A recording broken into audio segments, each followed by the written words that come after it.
as I said, there are two kinds of people depending on you. Depending on you. There are people who uh, you're related to, okay? Family. Could be your spouse, right? You screw up your estate plan, your spouse is now impoverished, they live longer than you. Oops. Men tend to die quicker, right? Typically, figure around 10 years. If your spouse is the same age as you, figure they got 10 years to go after you kick it, right? That's just the way it is. Okay. And if they're younger than you, and we're seeing a lot of you know, uh younger women get married to older guys. I mean, it usually a few years, not surprising. But we're seeing 5, 10 years differences now. That's my own situation. My wife's 10 years younger than I am. Okay. So she's got to figure out how to make it 20 years, 20-year party, right? He's finally gone. Wee. But anyway, you got to figure out how to make that work, right? I mean, so your spouse is counting on you. And given the great amount of disruption that there's happened in the family and all the rest, right? Um, the building block of society, I think it's more important than ever that you at least think about what's going on with your kids, right? That how do you provide them with some sort of, uh, I don't know, what do you want to call it, validation, or so how do you convince your kids that doing things the good old fashioned way is the way to do it? How do you do that when all the messages are spend it now, blah blah blah? How do you tell them that middle class values are the way to go?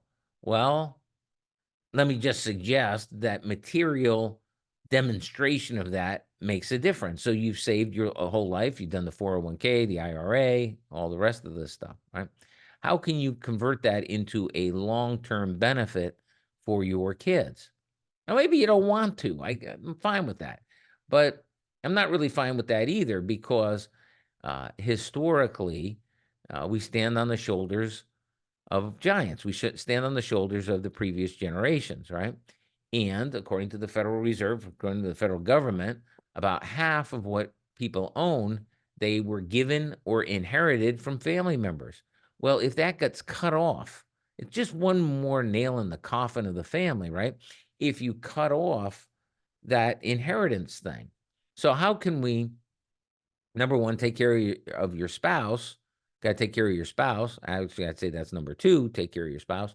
Number three, take care of your kids. But they're other people, right? That you have a relationship with, that you have some degree. I wouldn't spouse I'd call obligation, but with your kids, not really obligation, but kind of along that way. I mean, you brought them into the world, right? I mean, you got some residual affection for them, some hopes for them, for your grandkids, whatever. And the fact of the matter is that money helps. It does. So that's one group of people, the people who are not you, that you owe it to put your house in order, to make sure you know what's going on. But there's another person, and this gets a little metaphysical, so bear with me. It is Christmas Eve, and just have another swig of eggnog and let's see if we get it right. That's your future self. See, there's the you that is sitting at the maybe listening to this, whatever. There's that you, the today you, the right this minute you. Okay. But there's also the 10 hour from now you. There's also the 10-month from you now you. There's the 10-year from now you. Okay? When you sit right here and you look back at what you were like 5 years ago, okay? And you think, "Gee, I wish that guy back there had done certain things that they didn't do. I wish they knew things that they didn't know. I wish they had taken actions that they didn't take." All right? Well, guess what? In 5 years, your future self is gonna be asking the same questions. So, think about yourself not as I'm just this, right? You are just this. You are this, right? In this moment, you exist and you have responsibilities, obligation, all the rest. But there's a future self that you owe it to not to screw it up. All right. Because you're going to be around in a year, in 6 months, tomorrow, right? Why do you not get drunk every night? Why do you not drive drunk? Well, because your future self wouldn't like it. The police wouldn't like it either. But the point is, right? Why do you go to school? Because your future self needs that, right? The person that you will be needs that. And when I talk with some folks, it gets a little hard. I got people who are in their 80s, right? Oh, we don't want to rush into this estate plan. Oh, we don't want to rush into it. And it's like, what makes you think you're rushing into anything? Okay. Yeah, I wish your past self had done some planning. I wish your past self had done some of this, right? Okay. So you're disappointed right now in your past self. You wish your past self had done some things, but they didn't. Okay, fine, right?